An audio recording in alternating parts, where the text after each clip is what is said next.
I think kaya ko, pero...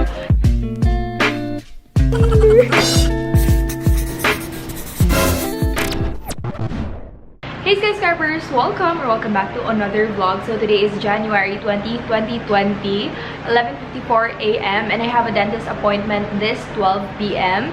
Kasi magpapa-x-ray ako since meron akong wisdom tooth dito sa taas ng aking ngipin, left and right. Siguro yung right side muna yung ipapauna ko kasi yung tooth ko parang like for example, if this is the normal tooth, yung tooth ko dito sa right side is pa ganun siya. Pero today, magpapa-x-ray muna ako. It's called periapical x-ray.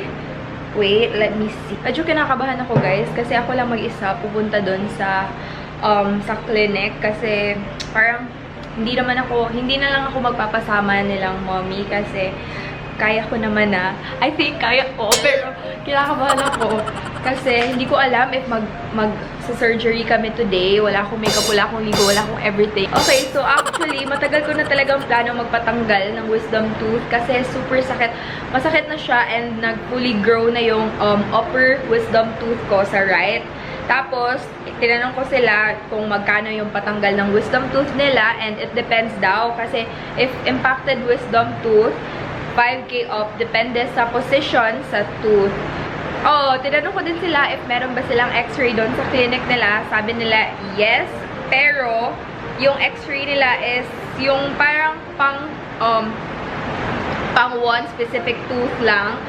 That's what you call periapical x-ray and that's 400 pesos. So, I haven't tried that yet. Meron naman akong x-ray pero nandun kasi siya sa Cebu and yung dentist ko talaga nandun sa Cebu and hindi ko naman, you know, hindi ko dala-dala yung x-ray. So, magpapa-x-ray na lang ako ng bago dito. But yung x-ray lang dun sa Cebu, it's digital and hindi siya periapical x-ray. But yeah, we will see. I'm also gonna be vlogging through my phone na lang siguro para I won't bit this camera na lang kasi I'm kinda shy. So, the quality may change a bit. Okay, I think I'm just gonna bring this camera with me na lang para, mas clear yung quality and mas maganda yung quality. By the way, I'm gonna party. Charot. Wait. I'm gonna change battery kasi low-bat na pala siya. Hala, low-bat yun siya, girl. Okay, so guys, yung dalawang charger pala, low-bat. I mean, yung dalawang battery, low-bat. And I brought my payong with me because it's raining, man. Hallelujah, girl. I'm kind of shy to vlog. But, whatever. Naka-mask naman eh. And also, my phone. Okay, I'm complete. I'm set. Let's go. Umulan, guys. I got my pink transparent payong from Watson's. Free lang to kasi parang nakagasto ako ng 3,000 something. So yun, dito tayo. Anyway, I'll see you guys there later. Bye! I'm here now. Hi, so andito na ako sa dental clinic and pinapahintay lang niya ako saglit. So, ayan. It's really safe here. Merong head cap, merong foot cover, and everything like that.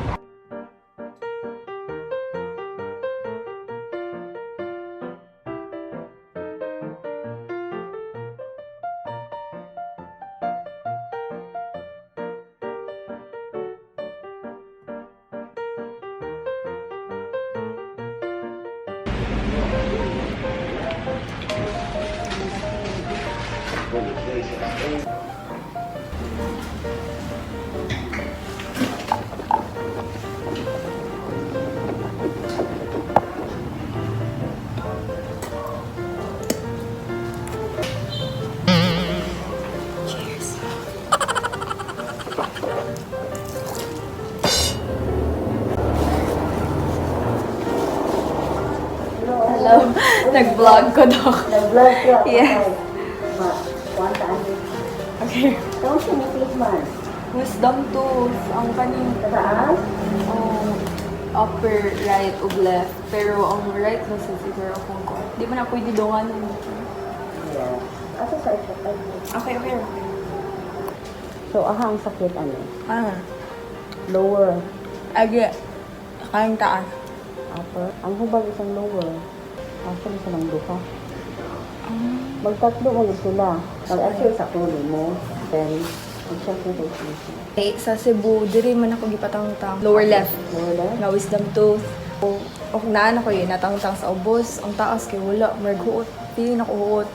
Yung mo nang dili mo straight ako nipon tungkol sa wisdom tooth. Ano mo yung factor? Sa upper? Ito ni opera. Nalisod ng tangang doc. X-ray hand sa nato. Okay guys, so sabi ni Doc dito, mas mabuti if tanggalin ko yung upper wisdom tooth ko sa left side kasi it will go down by gravity. And if that happens, hassle kasi if magbabite na ako, yung mafe-feel ko is my gums na which will cause a problem in the future kasi di ba nga sabi ko sa inyo kanina na wala na yung wisdom tooth ko sa lower left. So yun. If wala yung opposite, ang tooth, kung sa upper, it will go down. Kung sa lower, it will go up. So if mo naturally go down, pwede ako rin matangtang. Dili food. Dili sad. Dili food. Yahi man ang third molar. And I also asked Doc if I made the right move na ipatanggal siya habang madali pa siyang tanggalin kaysa maghintay ako to grow older. So the earlier the better and to avoid complications na din. How old are you? 19. Okay. Okay pa. Batang bata. Mo ni tawag nga aperical x-ray Doc. This is periapical. Ape? Periapical. Periapical radiograph. Okay, bye.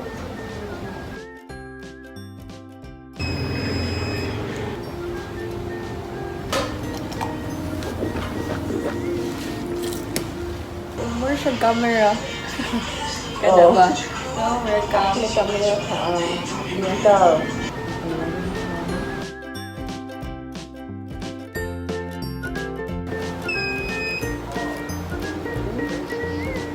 So, lalabas pala yung result agad-agad. So, yung dalawang wisdom tooth ko pala sa up and sa lower right. Kasi natanggal na yung sa lower left ko. I'm confused sa left and sa right.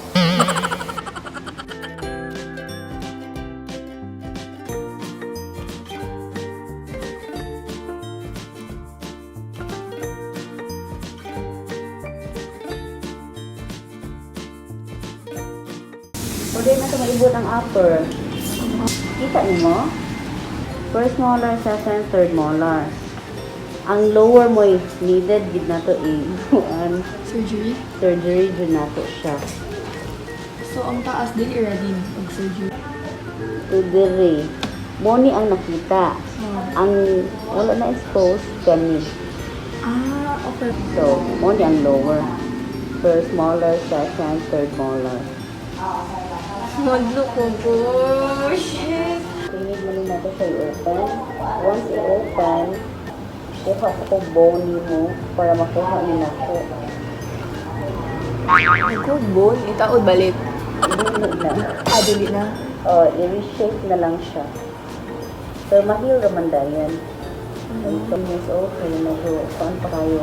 Pila man kayo years mahina? 24 or 3 to 6 months. Hindi siya maabtan ng year. Taas na diyan.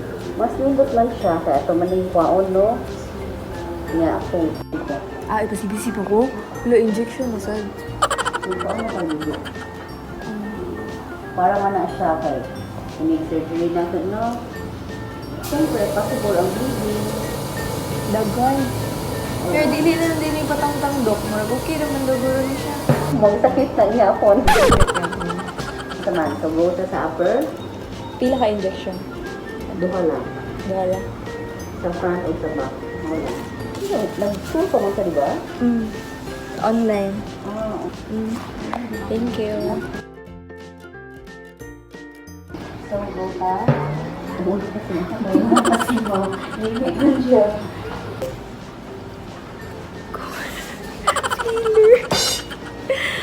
Shit. By the way, guys, siya pala si Dr. Dr. Garcia, di ba? Ayan. Kaya baka hindi na ako makapagsalita later on. Sige, okay, go. Okay,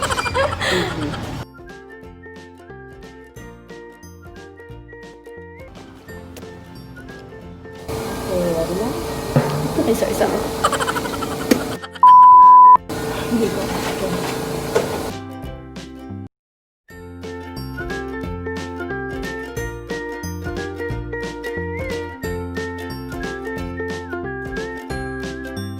Dihan ako mag-salt ice cream para mawala na itong imuhang Dapat dito, ano, nakukuyog, bro? isugay ko. Kaya ako kay cameraman, ma'am. Lagi. Sayang. Lagi. Relax lang, ha? Ayaw pa lusog.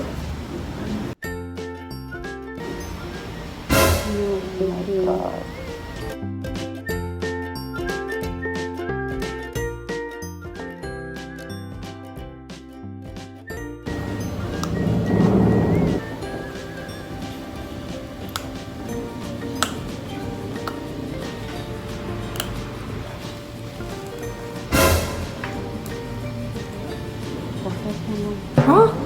Ha? Ha? Lagi ko. Lagi mo.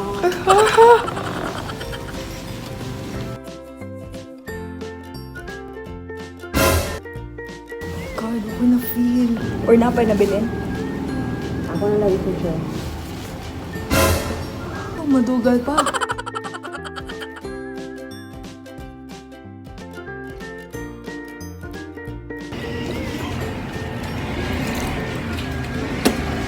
Oh my God, tapos na guys. I'm so strong. So happy.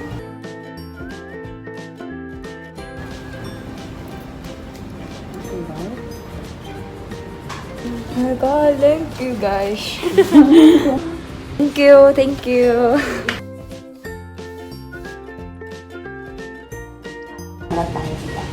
Thank you. Umuulan pa din, pero I made it. Whatever. Oh God, ala, nasira na pala yung umbrella ko. But this is the dental chair.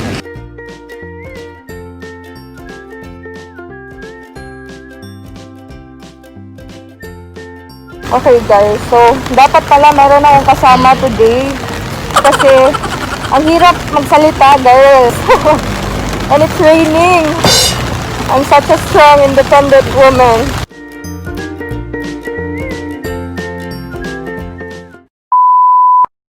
Hey guys, I just got home. Ito na yung wisdom tooth ko. I don't know if you can see it.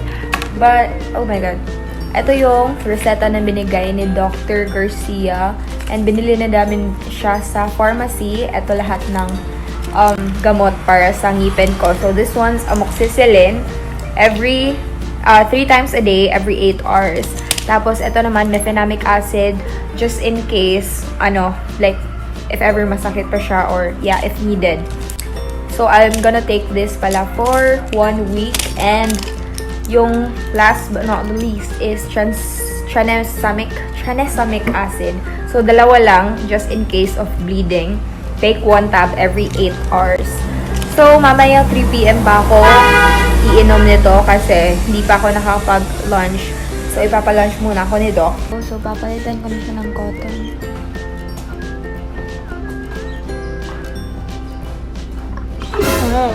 Yucky. Oh. Dapat pala. Malaki.